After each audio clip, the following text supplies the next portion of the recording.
Desi ini barangkali merupakan penggemar blog saya dan sering sharing tentang isi blog saya.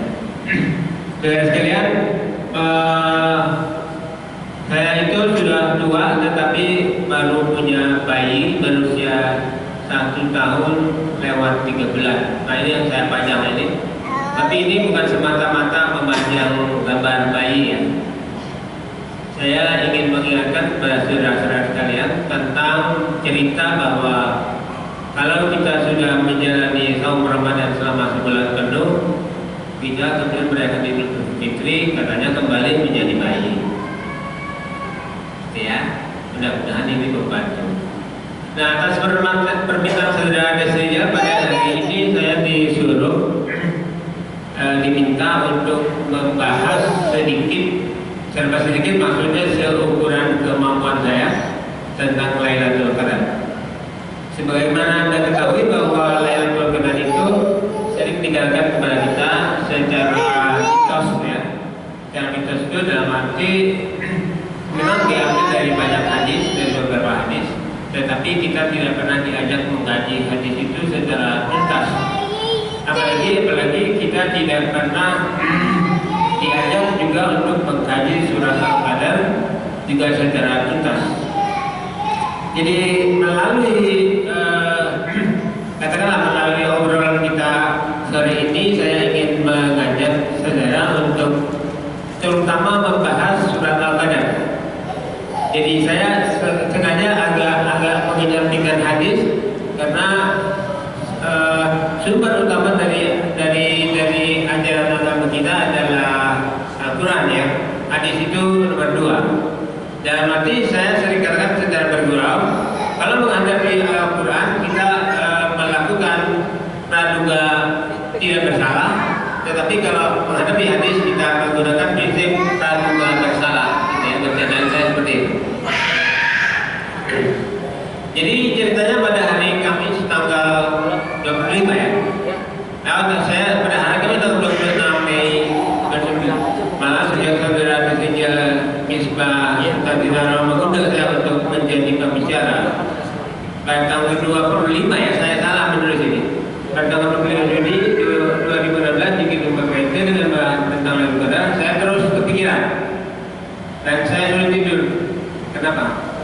Pertama, saya memikirkan terus surat Al-Qadar sampai barangkali selama mulai dari saya mendapat undangan dari saudara Desria ini, itu saya dalam sholat setiap hari saya membaca surat Al-Qadar dan didampingi dengan ini yang barangkali orang kurang pelajari ya, bahwa surat Al-Qadar itu Lailatul Qadar itu sebetulnya ada nama lain untuk Lailatul Qadar, yaitu di surat Al-Dukhan itu ada istilah Lailatul Mubarakatin ya. Lailatul Mubarakatin itu ada sebuah lain untuk Lailatul Qadar.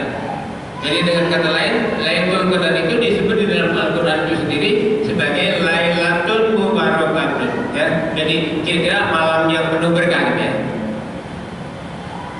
Nah, pertanyaan kita adalah mengapa surat ini namanya surat Al-Qadar? Secara harfiah mempunyai banyak makna. Itu kalau kita buka kamus bahasa Arab, Al-Qadar itu mempunyai banyak nama. Dan dalam bahasa Indonesia sebetulnya bisa berarti ukuran.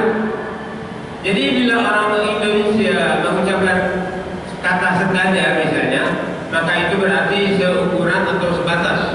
Tetapi dalam bahasa Indonesia qadar juga berarti kemampuan. Sehingga bila orang Indonesia mengatakan ala qadarnya, maka itu berarti sebatas kemampuan. Dan banyak lagi penggunaan kata qadar dalam bahasa Indonesia yang sebenarnya secara makna itu sudah mempunyai kesamaan dengan kata qadr dalam bahasa aslinya ya, bahasa Arab. Dan ini bagi saya menjadi salah satu pembuktian bahwa bahasa Indonesia memang amat sangat dipengaruhi oleh bahasa Arab atau bahasa oleh Islam ya. Itulah yang oleh sebagian orang berusaha untuk merendahkan bahasa Arab itu dengan kita untuk menjauhkan kita dari bahasa Arab. Dengan berulang-ulang mereka mengatakan bahwa bahasa Quran itu bukan bahasa Arab. Tetapi ketika mereka diminta merinci apa perbedaan bahasa Quran dan bahasa Arab, biasanya mereka tidak bisa jawab. Kenapa? Karena bahasa Arab tidak ngerti, bahasa Quran tidak ngerti. Jadi kembali dalam satu hal yang saya ingin katakan kepada Anda bahwa ternyata bila ternyata kita tidak asing dengan istilah qadar ya. Tapi masalahnya kemudian apakah kita juga tidak asing dengan surat Al-Qadar yang di dalam Al-Quran menempati urutan ke-97. Pertanyaan itu akan dengan mudah dijawab dengan ya, kita tidak asing dengan surat itu karena setiap tahun kita selalu mendengar dan atau membaca pembahasan tentang Lailatul Qadar. Tapi pertanyaan berikutnya, bila kita sudah tidak asing dengan surat Al-Qadar, apakah itu berarti kita sudah benar-benar memahaminya? Ini ya, ini pertanyaan besar saya kira. Terus terang bagi saya sendiri, pertanyaan ini masih merupakan pertanyaan yang belum terjawab secara tuntas. Nah, yang kedua, yang tadi saya katakan pertama saya terus memberikan surat Al-Qadar. Yang kedua, nah, bila demikian, mari kita berdoa. Mudah-mudahan pertemuan kita kali ini menjadi momentum awal untuk mulai mengenali dengan cukup teliti surat Al-Qadar yang sudah memulai itu ya. Jadi pertama, kalau kita mengkaji surat Al-Qadar dengan untuk sementara kita abaikan hadis dulu, maka surat Al-Qadar itu adalah menyatakan bercerita tentang waktu penurunan Al-Quran. Berdasar keterangan dalam potongan surat Al-Baqarah yang 185 jelas bahwa Al-Quran diturunkan pertama kali ya. Al-Quran diturunkan pertama kali. Kalau menurut hadis itu kan Al-Quran pertama kali diturunkan dari langit yang tertinggi dari Allah katakanlah itu ke langit dunia ya, ke langit dunia, ila samai dunia. Nah, apakah penurunan yang pertama itu maksudnya adalah itu atau justru dari langit bumi diturunkan secara cicilan ya, yang kita kenal. Jadi kalau kita mengacu pada surah Al-Baqarah ayat 185 jelas ada syahrul Ramadan alladzi unzila fihi al-Qur'an hudan linnas wa bayyinatin minal huda wal furqan. Itu surat Al-Baqarah ayat 125. Sekali lagi saya katakan bahwa melalui surat ini kita bisa membuat satu istilah atau sebutan bahwa bulan Ramadan memang merupakan bulan Al-Quran ya. Dalam pertemuan ini bahkan dijelaskan pula 3 fungsi Al-Quran, yaitu sebagai hudan linnas, petunjuk bagi manusia, baik kemudian bainatin minal huda wal huda, penjelasan tentang petunjuk tersebut yaitu penjelasan Al-Quran tentang Al-Quran itu sendiri. Jadi saya ulangi, di dalam Al-Quran itu sebetulnya ada keterangan-keterangan, ada sebagian ayat yang menjelaskan tentang Al-Quran itu sendiri. Inilah yang kemudian yang belakangan melahirkan semacam dalil bahwa Al-Quran itu satu sama lain saling menafsirkan. Innal Qur'ana yufassiru ba'dahu ba'dan. Gitu ya. Nah inilah sebetulnya merupakan dalil awal yang dianggap oleh para ulama itu sebagai dalil yang paling kuat bahwa Al-Quran itu tafsirnya haruslah ditafsirkan dengan Al-Quran itu sendiri, bukan tafsir modali edukasi dan lain-lain ya, harus dengan Quran itu sendiri. Cuma yang saya tanyakan itu para ulama selama ini belum pernah mengeluarkan rumusan bagaimana menafsirkan Al-Quran dengan Al-Quran ya, itu belum pernah. Kemudian istilah Al-Furqan di dalam ayat itu tadi ada istilah Al-Furqan, yaitu fungsi Al-Quran sebagai pemilah antara al-haq dengan yang batin. Saya sering mengatakan bahwa batilun itu adalah kebalikan dari al-haq. Jadi batilun itu fungsinya apa? Membatalkan yang hak. Jadi kalau Anda melakukan sesuatu yang berlawan dengan hak, berarti Anda adalah seorang yang disebut batil, yaitu pembatal ya. Yang harfiah batil itu pembatal. Kemudian ayat surat Al-Baqarah ayat 152 ini mengisyaratkan bahwa Al-Quran harus ditafsirkan oleh Al-Quran sendiri dari surat tersebut, sehingga penafsiran dengan metode lain layak dipertanyakan. Selanjutnya saya ingin memulai dialog kita dengan mengatakan bahwa surat Al-Qadar ini pertama menegaskan tentang ayat saat penurunan Al-Quran pada bulan Ramadan yang di dalamnya tidak disebutkan tentang tanggalnya. Dalam sebuah hadis bahkan dikatakan dikatakan bahwa Rasulullah dibuat lupa tentang tanggal malam Qadar itu ya. Dalam ayat pertama surah Al-Qadar misalnya hanya dikatakan inna anzalnahu fi lailatul qadar. Di sini saya ingin mengajak Anda untuk sedikit meninjau kalimat di atas secara bahasa ya. Maksudnya secara bahasa itu secara rumusan ilmu nahu.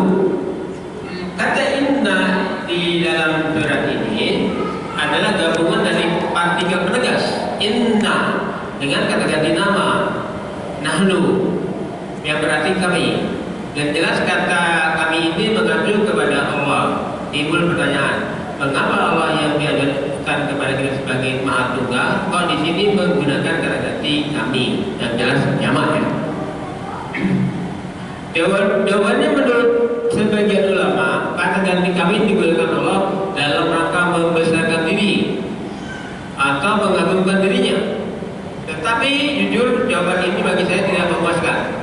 Mengapa Allah yang sudah besar alias agung masih harus membesarkan diri melalui penggunaan kata ganti tersebut? Apa tidak ada jawaban lain? Dan itu pertanyaan yang bisa dianggap nakal ya. Sampai saat ini saya masih lebih menerima sebagian orang yang mengatakan bahwa penggunaan kata nahnu, kata ganti kami tersebut adalah dalam rangka pengakuan peran malaikat dan rasul sebagai petugas Allah dalam penurunan Al-Quran. Bukan berarti Allah tidak mampu melakukannya sendirian, tetapi jelas sekali bahwa Allah dalam proses pengajaran Al-Quran itu menggunakan peran malaikat dan rasul. Bahkan kalau saudara mau melihat apa saja yang diciptakan Allah itu, semuanya itu harus dicatat bahwa dilakukan dengan proses ya. Katakanlah saya ambil contoh penciptaan bayi. Penciptaan bayi itu kan tidak dibikin langsung oleh Allah sendiri. Itu membutuhkan peran ibu dan ayah, bahkan kemudian lingkungan keluarga ya. Jadi bayi itu sampai menjelma seperti saya ini, katakanlah anak saya tadi saya bilang itu baru umur 1,5 tahun, itu tidak langsung jatuh dari langit 1,5 tahun tidak, tetapi melalui proses perawatan orang tuanya.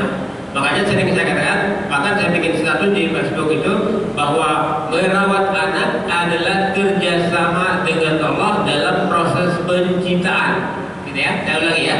Merawat anak itu adalah ingat ini terutama yang beriman ya. Merawat anak itu adalah proses kerjasama dengan Allah dalam proses penciptaan. Jadi berbahagialah Anda karena Anda diberi amanah untuk mengurus anak. Dan bersabarlah Anda dengan segala tingkah anak yang kadang-kadang bikin kita capek, bikin kita marah dan seterusnya. Kembali ke surat Al-Qadar.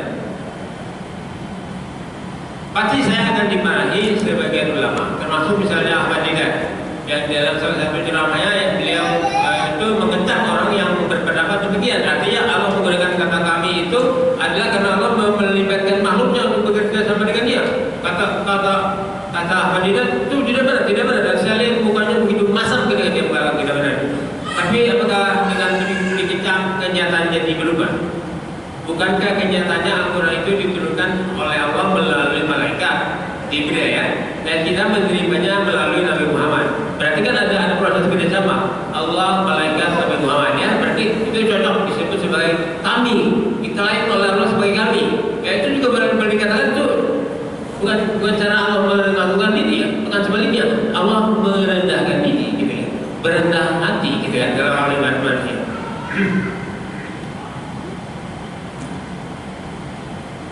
Jadi saya ulangi, dalam surat Al-Qadar ini sejak awal ada penegasan tentang waktu penurun Al-Quran.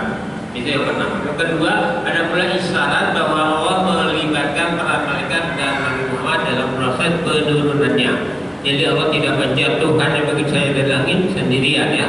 Bahkan dalam surat ini ada kata-kata yang berbunyi tanazzalul malaikatu waruhu fiha, ayat keempat ya. Yang diterjemahkan orang menjadi pada malam itu turunlah para malaikat dan ruh itu mereka artikan sebagai Jibril. Jelas ini menimbulkan pertanyaan lebih jauh. Misalnya mengapa Allah menurunkan para malaikat dalam membentuk penurunan Al-Quran itu?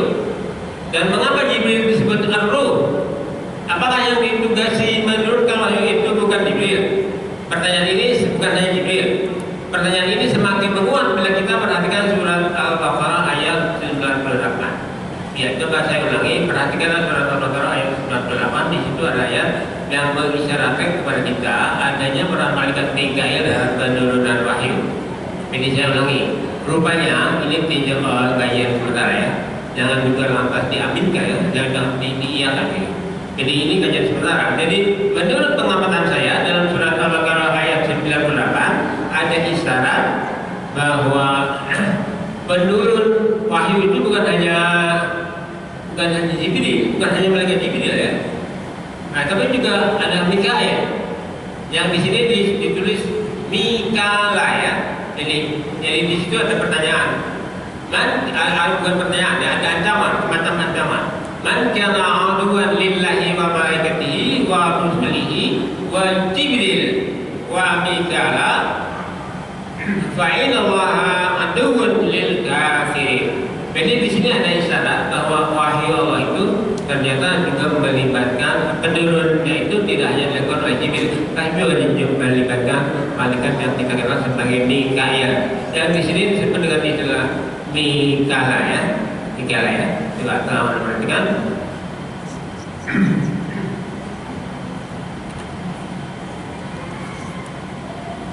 Nah, ini saya ulangi, Lailatul Qadar adalah momentum.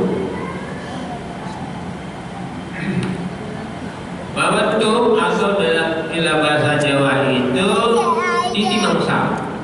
Titi mangsa. Bahasa Indonesianya apa? Saya kurang belum tahu kan ya. Jadi Lailatul Qadar itu adalah sebutan untuk momentum atau titi mangsa penurunan Al-Quran yang gampangnya bisa diterjemahkan sebagai malam qadar ya. Jadi Lailatul Qadar itu bila mengingat orang Indonesia sudah akan dengan kata qadar, maka bisa kita terjemahkan untuk sementara sebagai malam qadar. Apapun kata qadar itu yang anda pahami ya, saudara. Jadi Lailatul Qadar itu adalah malam qadar. Ada teman saya mengatakan malam konsepsi. Kenapa malam konsepsi? Karena Quran itu sebuah konsep hidup. Jadi dibilang Lailatul Qadar itu malam konsepsi.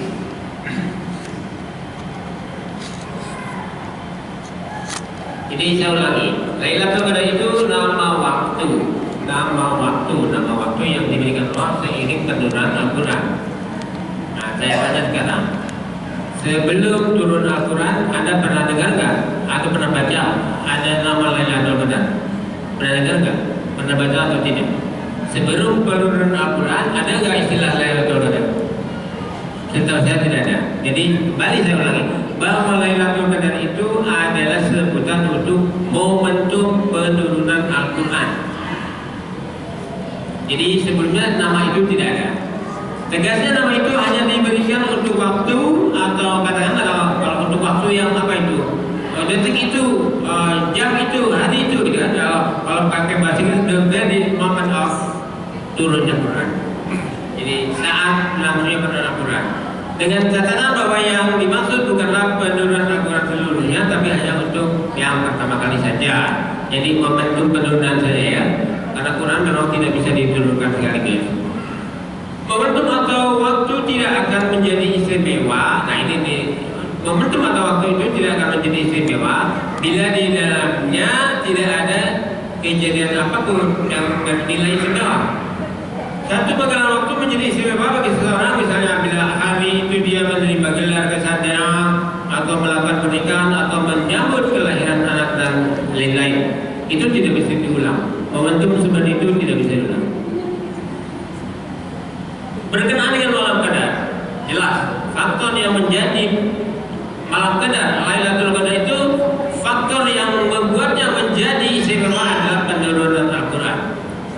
Jadi Al-Quranlah faktor keistimewaan malam qadar. Saya ulangi, Al-Quranlah yang menjadi faktor keistimewaan Lailatul Qadar atau malam qadar atau momentum penurunan Quran. Kemudian potongan ayat atau frasa yang menyebutkan secara perbandingan bahwa malam qadar itu lebih baik dari 1000 bulan atau khair min alfi syahrin memunculkan pertanyaan pertanyaan saya berikutnya. Mengapa malam kadar itu lebih baik dari 1000 bulan. Mengapa malam kadar itu menjadi lebih baik dari 1000 bulan? Mohon perhatikan bahwa kata syahrun dalam ada nama waktunya, bukan sebutan untuk benda ya. Yang kita sebut sebagai bulan misalnya itu namanya bukan syahrun. Benda angkasa yang bernama bulan itu dalam Quran disebut sebagai qamar. Qamar dalam ucapannya qamar, tetapi kalau ditulis harus menjadi qamarun ya. Makanya unnya saya kasih tanda kurung. Karena di ucapan qamar ditulis qamarun. Dan badar ya, badar itu aslinya tulisannya badrun.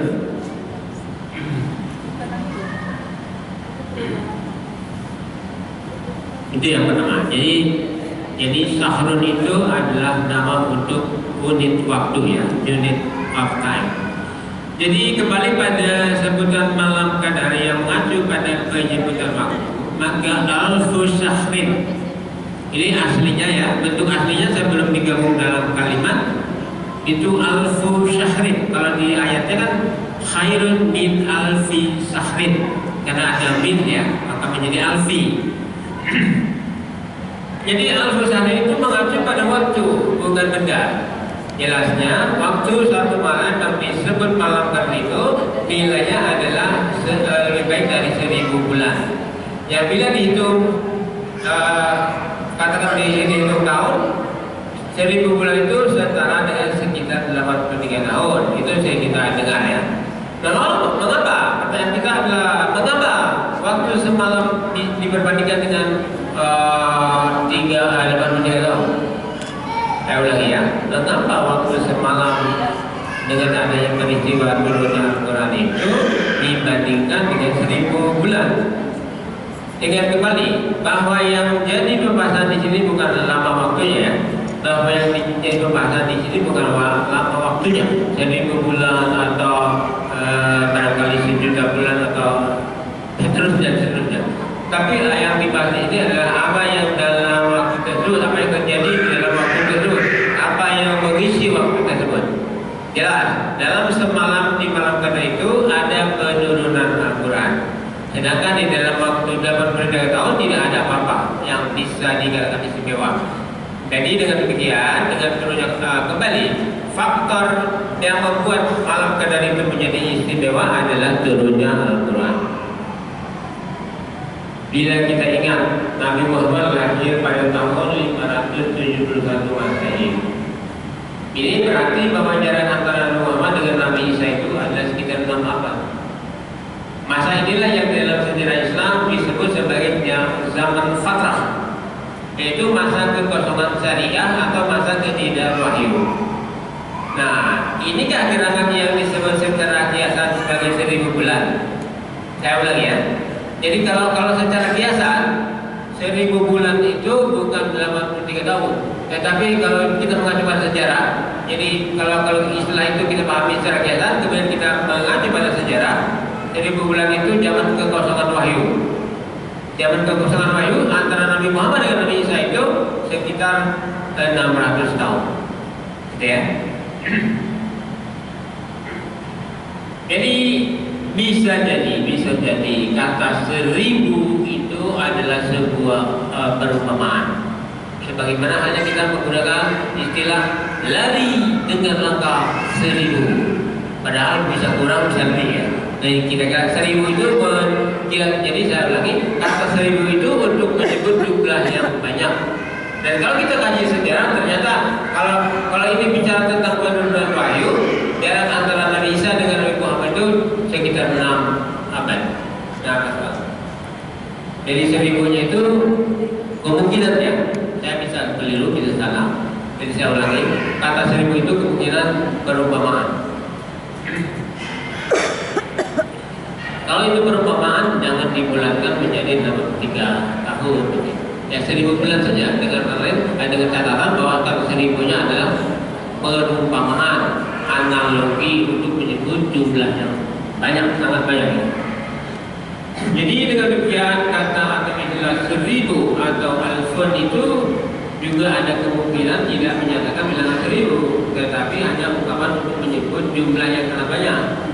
Bila kita percaya bahwa misalnya Al-Quran sendiri dengan Injil yang diterima Nabi Isa, maka jarak antara masa Nabi Isa dengan Nabi Muhammad itu adalah sekitar 600 tahun, bukan 1000 bulan atau sekitar 83 tahun ya. Berikutnya, jadi poin yang saya kasih nomor ini kalau Anda melihat di naskah nanti itu merupakan subjudul ya. Nanti naskahnya akan saya kasih ke saudara Tesreja. Mungkin juga akan dipotokkan untuk Anda, saya tidak tahu ya. Jadi ini satu hal yang perlu digarisbawahi, bahwa Al-Quran itu adalah sebuah ruh. Al-Quran itu adalah ruh, tetapi ruh bukan ruh untuk badan, ruh untuk kebudayaan. Artinya untuk katakanlah untuk gaya hidup manusia. Al-Quran adalah ruhnya. Ayat keempat surat ini menggambarkan tentang turunnya para malaikat bersama ruh. Kata kita di sini pertama, malaikat dalam bahasa Indonesia adalah kata benda tunggal ya. Tetapi dalam bahasa aslinya malaikat itu adalah jamak dari malakut.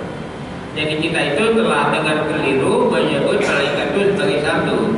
Padahal kalau malaikat itu banyak malakut.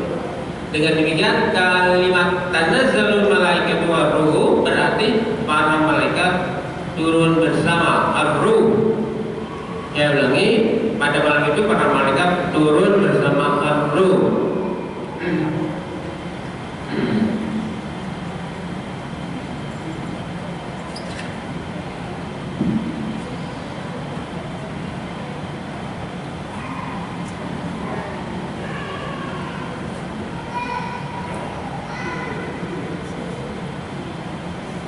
Ini penting ditanda digarisbawahi bahwa malaikat itu dalam bahasa Indonesia tunggal, tetapi di dalam bahasa aslinya ini ya, malaikat itu dalam bahasa Indonesia tunggal, tetapi dalam bahasa aslinya jamak.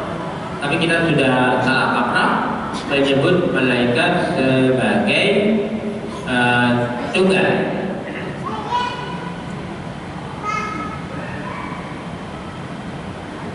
Nah, pertanyaan saya, katakanlah kalau disebutkan ya, kalau Anda mau dilibatkan juga, berarti pertanyaan kita, mengapa pada malam penurunan Al-Quran itu harus turun para malaikat bersama ar-ruh yang ditafsirkan sebagai Jibril? Apakah mereka ikut turun dalam rangka mengiringi Jibril, atau mereka turun sebagai isyarat bahwa mereka nanti akan bergiliran bersama Jibril dalam rangka penurunan penggalan Al-Quran berikutnya ya.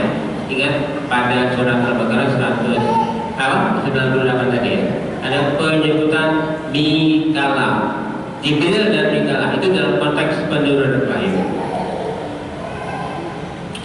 Pertanyaan berikutnya, benarkah ar-ruh dalam ayat ini berarti sebutan atau julukan lain bagi Jibril? Saya ulangi ya, benarkah kata ar-ruh dalam ayat ini berarti sebutan atau julukan lain bagi Jibril? Apakah ar-ruh itu nama lain bagi malaikat Jibril? Bagaimana bila istilah ar-ruh ini adalah sebutan lain untuk Al-Quran? Saya ulangi ya. Jadi ar-ruh itu adalah sebutan lain untuk Al-Quran, bukan sebutan untuk Jibril. Kemungkinan, ini kemungkinan yang dibuka oleh ayat oleh Al-Quran itu sendiri ya. Misalnya seperti tercantum di dalam surat Asy-Syura ayat 52. Di situ ada kata-kata wa kadzalika auhayna ilaika ruhan. Di situ ada kata ruhan ya. Kadzalika auhayna, ini jelas sekali. Maka demikianlah kami wahyukan ilaika kepadamu ruhan. Jadi ruhan ini dalam bentuk, kenapa ditulis ruhan ini? Karena dia menjadi objek ya, posisinya sebagai objek. Jadi dia kalau menurut ahli nahwu ini posisinya mansub. Mansub itu yang menjadi objek. Nah, ini ada satu informasi bahwa ruh itu ada sesuatu yang diwahyukan. Ruh itu sesuatu yang diwahyukan.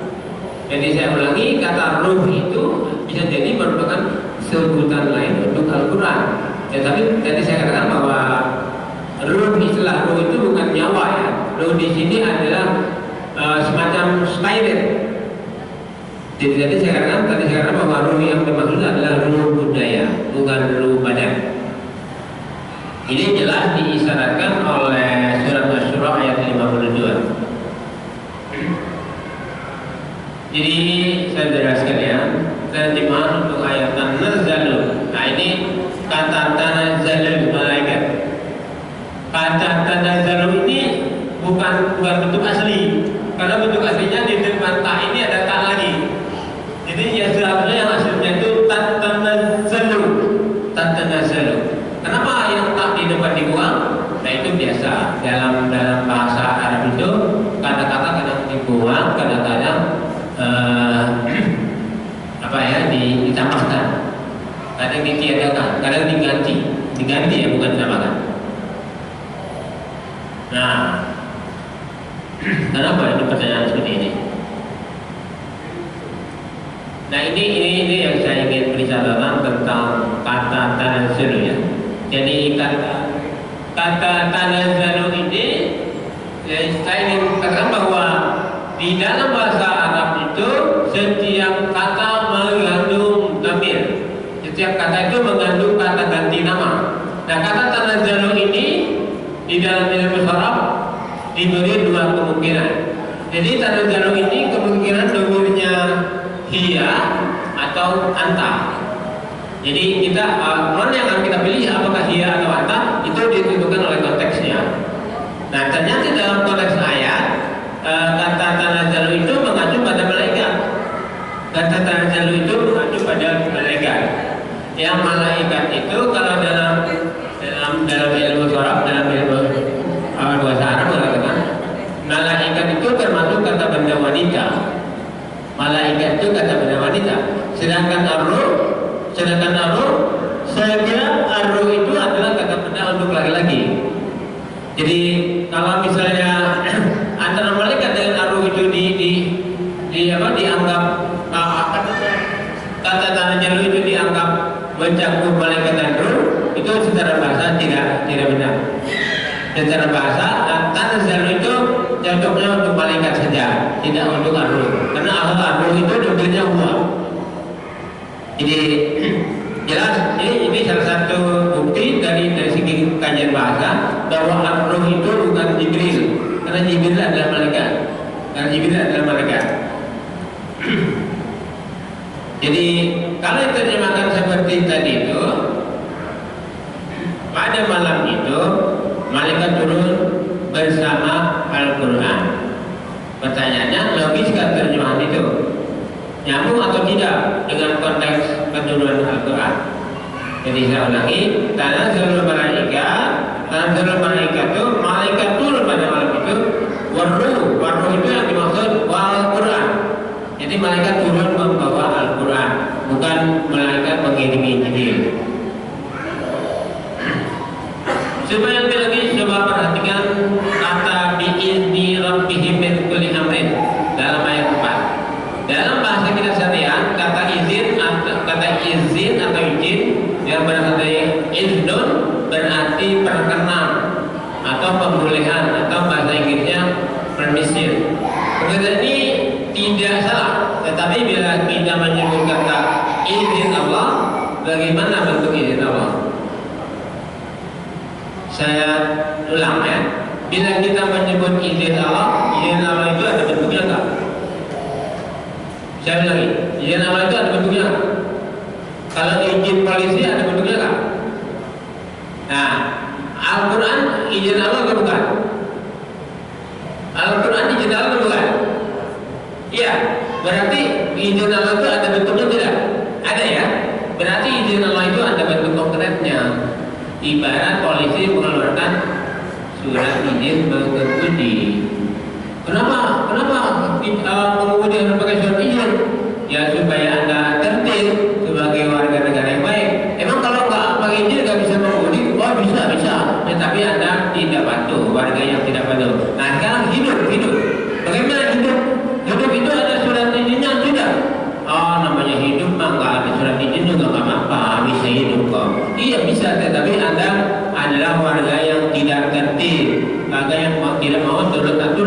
Nah, dengan itulah bila Anda ingin menjadi hamba Allah, maka Allah menurunkan surat izin hidup. Saya ulangi ya. Bila Anda ingin menjadi hamba Allah yang baik, ada nggak sih hamba Allah yang tidak baik? Kalau hamba Allah baik semua ya. Jadi Al-Quran itu ibarat surat izin dari Allah untuk menjalani hidup bagi hamba-hambanya. Adapun yang tidak mau dengar Al-Quran berarti mengemudi, tidak mau pakai surat izin mengemudi ya. Jadi bila kita memahami Al-Quran sebagai surat izin kehidupan, berarti semakin jelas bahwa Al-Quran harus menjadi rujukan bagi setiap orang yang merasa mu'min. Ya, saya ulangi, walaupun Anda bisa membaca di depan, tapi saya ulangi. Memahami Al-Quran sebagai surat izin kehidupan berarti semakin jelas bahwa Al-Quran harus menjadi rujukan bagi setiap orang yang merasa mukmin. Jadi terjemahan alternatif bagi ayat yang keempat surat Al-Qadr adalah pada malam itu, pada malam kedua itu, para malaikat turun membawa Al-Quran alias Al-Ruh yang mengandung izin Tuhan mereka untuk segala perkara. Jadi apa punya apa ya? Begitu ya. Oke. Sudah sampai waktu untuk berbuka. Silakan bila Anda mau